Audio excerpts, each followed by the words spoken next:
Buenos días. En la sexta ponencia del módulo de anestesia total endovenosa, realizada por médicos residentes del segundo año de la especialidad en anestesiología del Centro Médico Nacional de Occidente, Diana Rosales y su servidora, Jennifer Rodríguez, les compartiremos el tema de TIVA en la paciente obstétrica.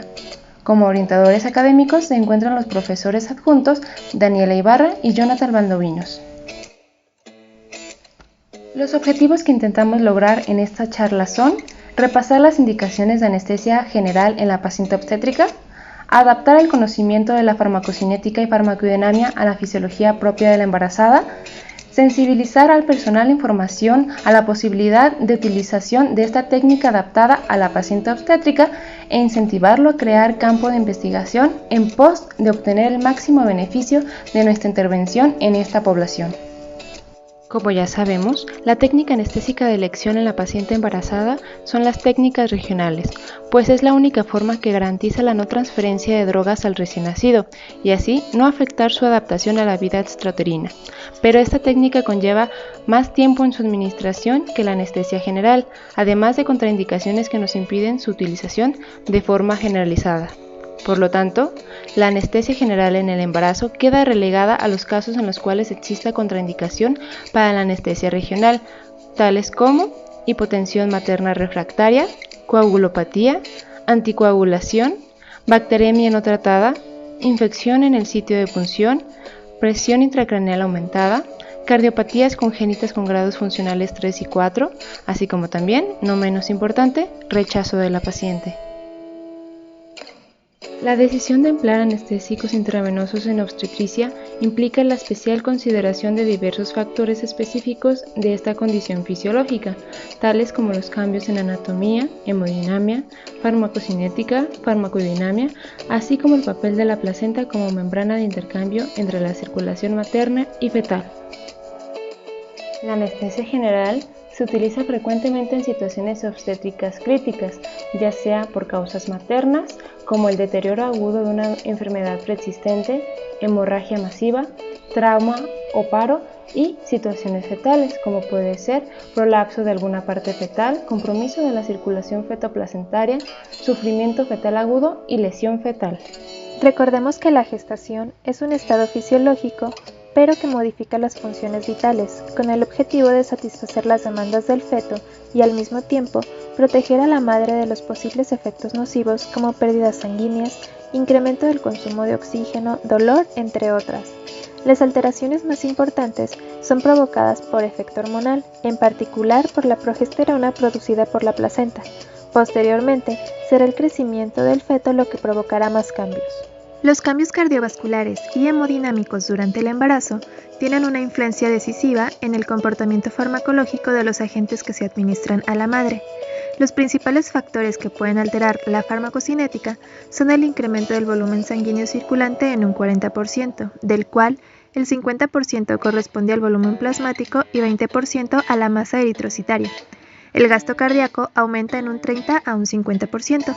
El flujo sanguíneo uterino aumenta de 50 a 190 mililitros por minuto en pacientes no embarazadas hasta 700 a 900 mililitros por minuto al final de la gestación, del cual la placenta recibe el 80% y el miometrio 20%.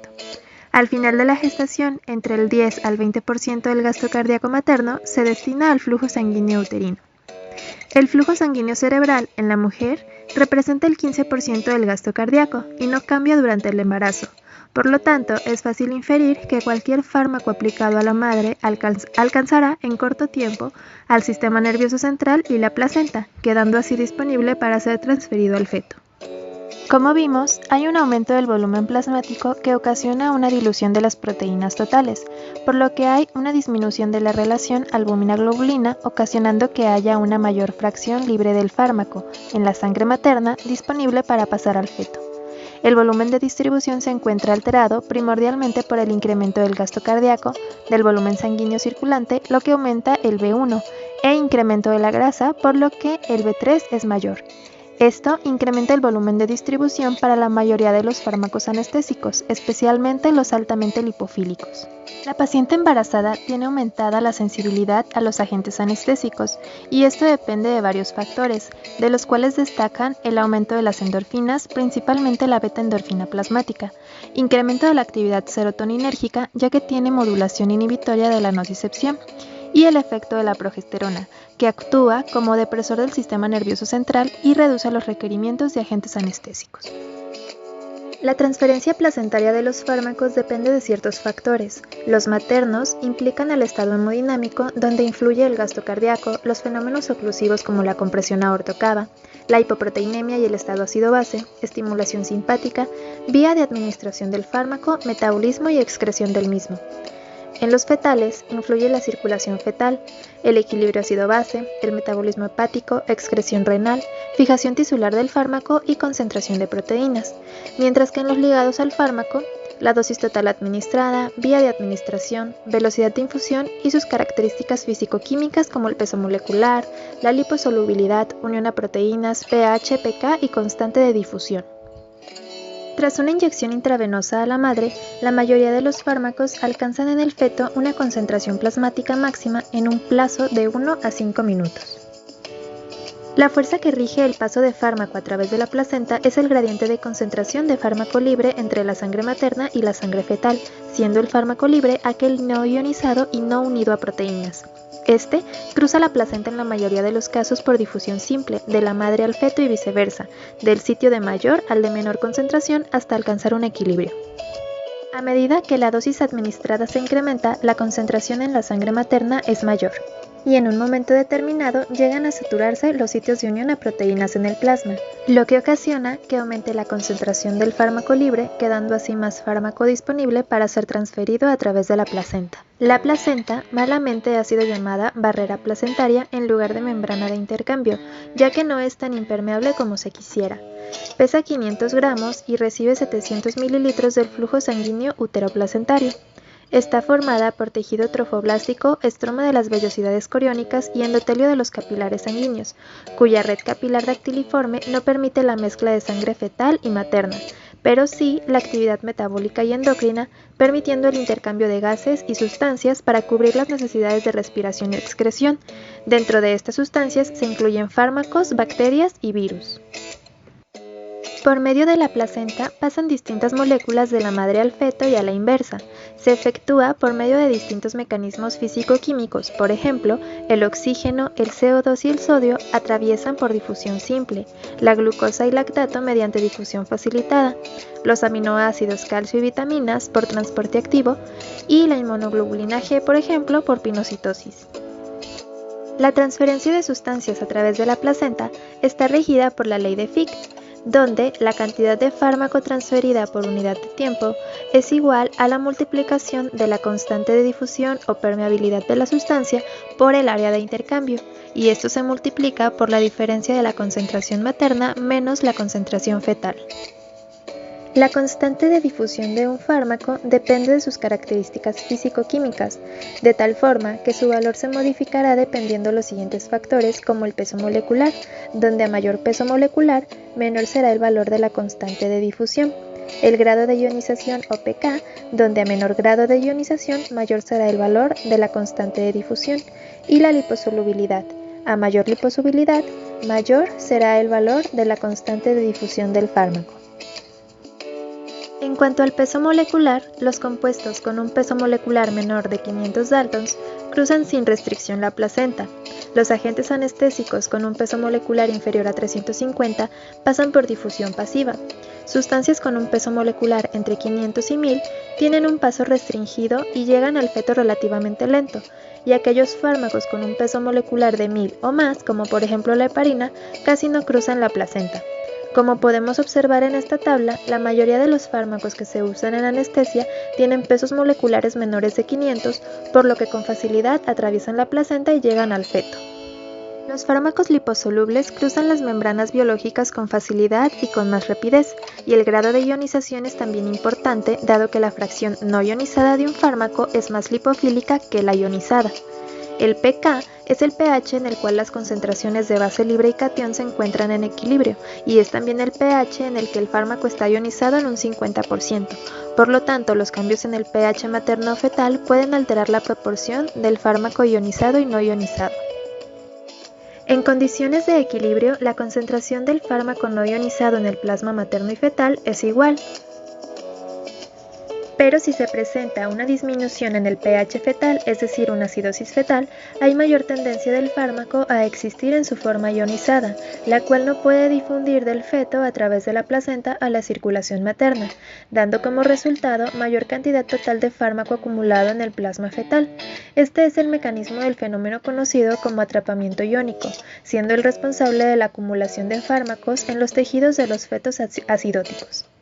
Una sustancia básica está más ionizada en el plasma fetal y una ácida lo estará en el plasma materno. La fracción no ionizada es la que atraviesa la placenta. Los compuestos ácidos se encontrarán en mayor cantidad en plasma materno y los compuestos básicos en el plasma fetal. ¿Y a qué se debe la mayor o menor permeabilidad placentaria a los fármacos?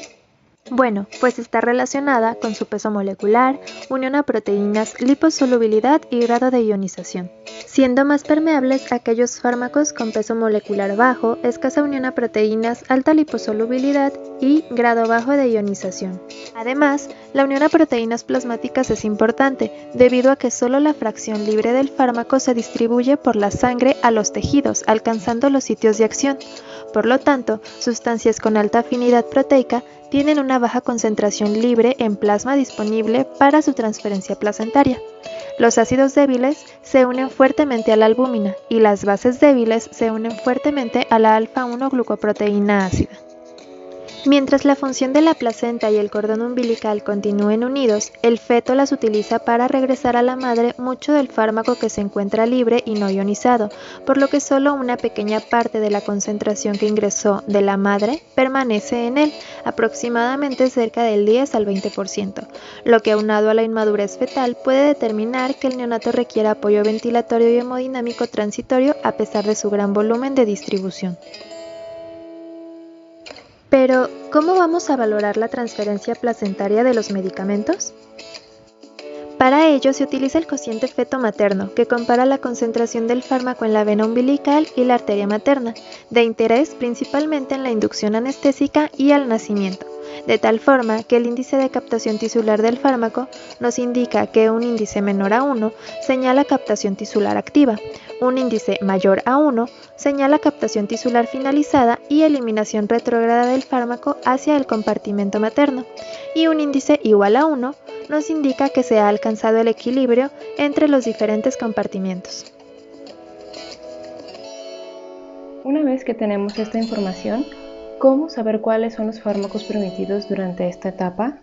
Para responder esta interrogante, de forma general, la FDA clasifica en categorías de riesgo los medicamentos usados durante el primer trimestre de gestación, en la cual, en la clasificación A, engloba todos aquellos medicamentos en los que no hay riesgo en el primer trimestre del embarazo, ni hay pruebas de riesgo en las otras dos etapas. En la categoría B, dice que no hay riesgos para el feto, pero aún no existen resultados adecuados en el embarazo. La categoría C menciona que existen efectos secundarios en fetos de animales, pero no hay estudios apropiados en humanos, por lo que se desconocen los riesgos, por lo que la medicación solo es válida cuando la situación lo requiera. La categoría C enuncia que hay pruebas que verifican riesgo para el bebé, pueden utilizarse solo para problemas de salud específicos. En la última categoría, que es la X, menciona que está comprobado que el fármaco produce anormalidades en los bebés y para su utilización, los beneficios deben superar los riesgos de utilizarlos. Aplicando este conocimiento en nuestra área, veremos que la mayoría de los medicamentos que utilizamos están entre las categorías B y C. Empezando a hablar de los inductores, como el propofol, tiopental y etomidato, no se han relacionado con efectos teratógenos en los humanos, siendo clasificados como B y C según la FDA. En cuanto al óxido nitroso, se aconseja evitar por sus efectos teratógenos conocidos en animales y por afectar la síntesis del DNA, por inactivación de la enzima metionina sintetasa, y dado que su administración no es necesaria para la anestesia efectiva. Ahora seguimos con los anestésicos locales, los cuales a dosis elevadas pueden llegar a afectar la mitosis celular y embriogénesis de animales. En humanos, específicamente la ropivacaína es clasificación B y la bupivacaína y lidocaína es clasificación C según la FDA. En cuanto a los halogenados, a dosis utilizadas en humanos no son teratógenos, son clase C según la FDA. A dosis de 0.5 cam tienen efecto tocolítico, a 1 cam aumentan el flujo sanguíneo uterino, pero a dosis mayores a 1 cam pueden disminuir el flujo sanguíneo uterino por vasodilatación e hipotensión, por el tamaño de las partículas. Entonces, ¿cuál es la base para diseñar un régimen adecuado de TIVA? Es el conocimiento de los perfiles farmacocinéticos y farmacodinámicos de los medicamentos empleados, lo cual incrementa la probabilidad de lograr el efecto terapéutico deseado con los mínimos efectos secundarios, recordando el reto que puede llegar a representar la paciente embarazada debido a los cambios anatomofisiológicos propios de su embarazo. Ahora bien, ¿cuál es el modelo farmacocinético ideal para estas pacientes? Como todo en TIVA, ninguno es el ideal para nada en específico, sino que usaremos nuestro conocimiento de la condición que conlleva el embarazo y modificaremos los modelos ya establecidos para usarlos según nos parezca más adecuado. La razón por la cual no se han creado modelos farmacocinéticos tiene que ver por cuestiones de ética, de experimentación durante el embarazo, pues el desarrollo de estos modelos implica numerosas tomas sanguíneas, además de la utilización de dosis variadas de fármacos que pudieran suponer un riesgo en el gestante o en el feto. Considerando un modelo hipotético tricompartimental como el modelo de efecto, en la paciente obstétrica, los productos de concepción, que son la placenta y el feto, forman parte del B1, que son los tejidos muy irrigados, y se relacionan directamente con el volumen medio de distribución rápida de los fármacos. Al iniciar la inducción en bolo de un opioide más un inductor más un bloqueador neuromuscular, el tiempo que transcurre desde el ingreso de los fármacos al organismo hasta que llegan al sitio efecto se equilibran desde el plasma en B1 hasta lograr las concentraciones adecuadas para conseguir el efecto anestésico que permita la instrumentación de la vía aérea y permita al obstetra incidir en piel hasta el útero, que extraiga el producto, pince y corte el cordón umbilical, que por lo general en manos hábiles es de 3 a 5 minutos. Este es el periodo de tiempo de mayor interés para el anestesiólogo, para el obstetra y el neonatólogo. Tiempo que existe entre la inducción anestésica y el nacimiento, en el cual sigue siendo la cinética del bolo intravenoso. Aquí las concentraciones plasmáticas maternas presentan un ascenso rápido y un decremento lineal en relación con el tiempo transcurrido, conforme la droga se distribuye por los compartimentos de mayor a menor flujo sanguíneo. Y, paradójicamente, existe un retraso en el ascenso gradual en la concentración efecto materno, alcanzando posteriormente un aparente pseudoequilibrio, que es el periodo en el cual nosotros llamamos histéresis, en el cual se va a igualar las concentraciones plasmáticas con las concentraciones en el sitio efecto y con un pico de concentración en el sitio efecto transitorio, con un mejor efecto clínico y posterior decaimiento por distribución y eliminación de los fármacos y por lo tanto de los efectos de la madre así como en el neonato. El neonato recibe alrededor del 10 al 25% de la dosis administrada a la madre, ya que una parte del fármaco es atrapado por la unión proteica en el plasma fetal, lo que, aunado con un incremento en el volumen de distribución secundario a la mayor cantidad de agua en el bebé, el fármaco se va a diluir y además al fijarse a las proteínas fetales nos dará una pequeña parte del fármaco libre y no ionizada para que alcance el sistema nervioso fetal, con un pequeño y transitorio incremento en las concentraciones plasmáticas y efecto del feto, con un posterior decremento lineal en las mismas conforme transcurra el tiempo desde la inducción. Iniciando con la descripción particular de los medicamentos más usuales en anestesia general, en la paciente obstétrica hablaremos del propofol. El propofol es altamente liposoluble y la inducción la haremos con 2.5 mg por kilo intravenoso, lo cual nos producirá una pérdida de la conciencia rápida dependiendo de la velocidad con la que administremos el bolo. va a atravesar la placenta en un 70% y alcanzará una relación feto-madre de 0.5 a 0.7, la cual puede aumentar a 0.76 si la anestesia se mantiene con una perfusión de 5 mg por kilo por hora. La concentración plasmática hipnótica va de un rango de 1.6 a 4 microgramos por mililitro y tiene mínimas repercusiones sobre el neonato, alcanzando una concentración plasmática de 3 a 6 microgramos por mililitro,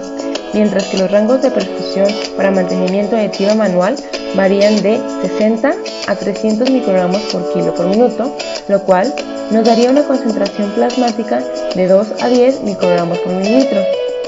El despertar materno y los índices de comportamiento neonatal son rápidos.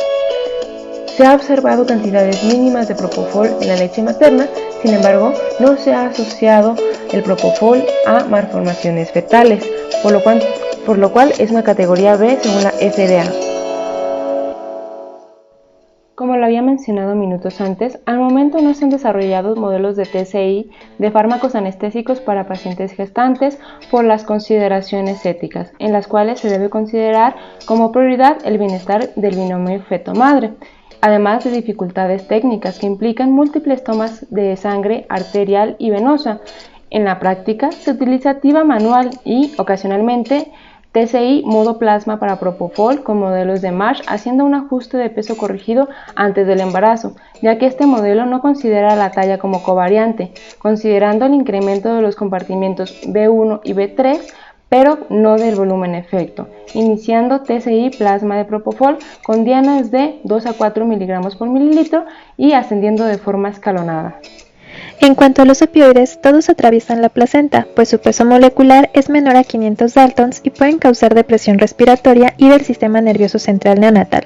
Son agentes de relativa seguridad durante el embarazo, clasificados por la FDA como categoría C. Por mucho tiempo se evitó su empleo en la paciente obstétrica hasta los estudios de Kraft, quien mostró su mínima repercusión fetal, además de que cuentan con antagonistas directos como la naloxona. El fentanil inicia su efecto 3 a 4 minutos después con una duración menor a 1 hora.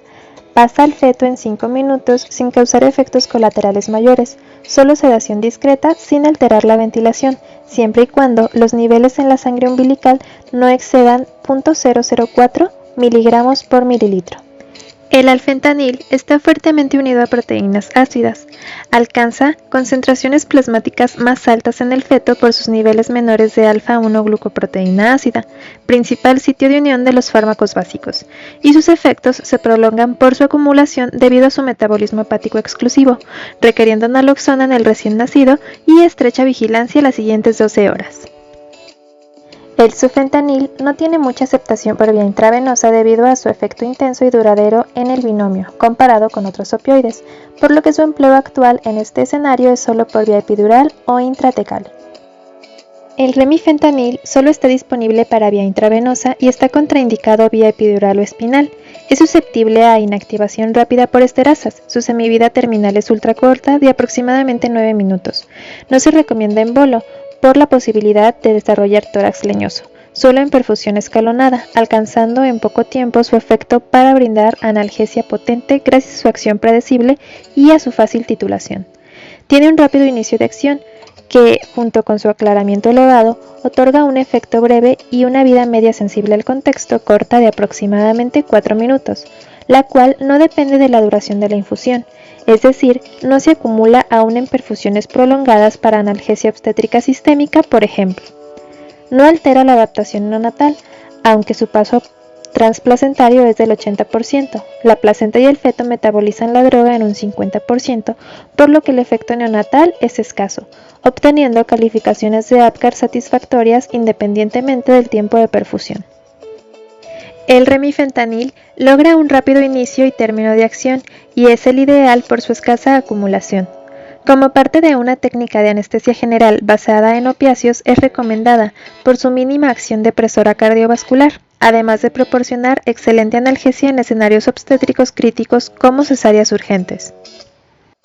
La anestesia general con remifentanil está asociada con estabilidad hemodinámica materna, sin depresión respiratoria significativa en el neonato e inmediata extubación postoperatoria sin incidencias. Como conclusión, podemos decir que el área de TIVA en la paciente obstétrica continúa siendo un terreno aún poco explorado en la farmacología moderna, a pesar de que cada vez hay más pacientes que se someten a esta técnica anestesia en situaciones críticas. Probablemente, en un futuro, se logre demostrar los beneficios de la TIVA con TCI guiada por sitio efector, alcanzando los objetivos del estado anestésico con mínimos efectos secundarios, con una alta precisión y seguridad para los pacientes, como se ha logrado en otros escenarios. Les agradecemos su atención y esperamos que haya sido de su agrado.